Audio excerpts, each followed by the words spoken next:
For thin prism at a small angle of incidence, angle of deviation will always be equal to delta minimum. बहुत important बात, ठीक है ना। But पता नहीं ये कंडीशन क्यों भूल जाते हैं, कई चीजें मैं नहीं समझ पाया अभी तक। ये भी वही चीज है कि इसमें कंडीशन नहीं मेंशन करते हैं कि देखो कैसे निकालेंगे, हम देखते हैं अभी। आप कह रहे हो कि ये स्मॉल एंगल ऑफ इंसिडेंस है, तो एंगल ऑफ डेविएशन मतलब अगर आपका थिन प्रिज्म है तो मिनिमम डेविएशन के बराबर ही आप किसी भी एंगल ऑफ डेविएशन को कर सकते हैं, ठीक है ना। रे कैसे भी गिरे, आप हमेशा थिन प्रिज्म के केस में जर्नल डेविएशन का फार्मूला ही बना दीजिए आप, delta is equal to mu minus 1/2।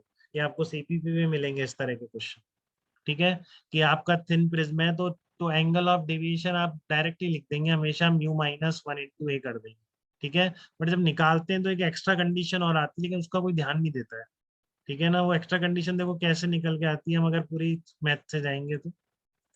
कि आपका थिन प्रिज्म है, ये स्मॉल है, ये निकल के आ गया, ठीक है, बहुत अच्छी बात है। अब R1 प्लस R2 का समीशन स्मॉल है, तो इसका मतलब दोनों स्मॉल होने चाहिए, क्योंकि एक भी लार्ज हो गया तो फिर ये लार्ज हो जाएगा ये, ठीक है। तो इसका मतलब आपके R1 और R2 भी दोनों स्मॉल हो, ठीक है। तो आपके R1 और R2 भी स्मॉल हो गए, तो इससे डायरेक्टली ये नहीं निकलता ना कि I1 और I2 भी स्मॉल हो। बताओ, अगर R1 और R2 स्मॉल है तो आपका ये म्यू भी तो लार्ज हो सकता है ना यहाँ पे, ठीक है। इस म्यू की वैल्यू भी तो लार्ज हो सकती है ना। बट मान लिया गया ऐसा कि R1 R2 स्मॉल है, तो आपके अपने आप बोलेंगे I1 और I2, मैंने यहाँ पे लिख दिया है लेकिन for at small angle of incidence, ठीक है, क्योंकि एग्जैक्ट यही है बेटा। बट हमारी जेई की बुक्स में सबने इसको हटा दिया है, पूरा भूल गए इसको क्वेश्चन बनाते बनाते हुए, ठीक है।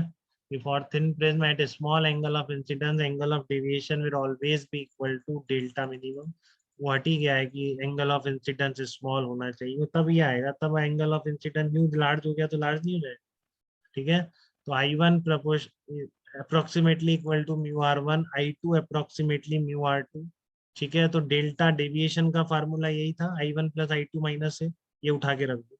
म्यू R1 प्लस R2, तो R1 प्लस R2 ये क्या होता है, म्यू है तो म्यू माइनस 1/2 है, देख लो आप। तो आपका अगर प्रिज्म एंगल स्मॉल है तो हमेशा डेविएशन आप डायरेक्टली क्या लिख सकते हैं, म्यू माइनस 1/2 है। आप ये भी कंडीशन भूल जाएंगे जब क्वेश्चन करेंगे कि आपका I1 और I2 स्मॉल होना चाहिए, नहीं तो एग्जैक्ट तो यही है, वो मैंने बता दिया है। कभी ऑप्शन में किसी तरह से कहीं यूज हो जाए कि कब लगता है ये, तो ये कंडीशन है इसमें बेटा, ये फैक्ट है, ठीक है। कि for thin prism only at small angle of incidence आपका डेल्टा डेविएशन हमेशा ही किसके बराबर आ जाता है, म्यू माइनस 1/a के बराबर, ठीक है। क्लियर है आपको, ये बहुत ज्यादा यूज होगी ये चीज, इसलिए कहते हैं देखो ये बहुत ज्यादा इंपॉर्टेंट फार्मूला है, म्यू माइनस 1/a।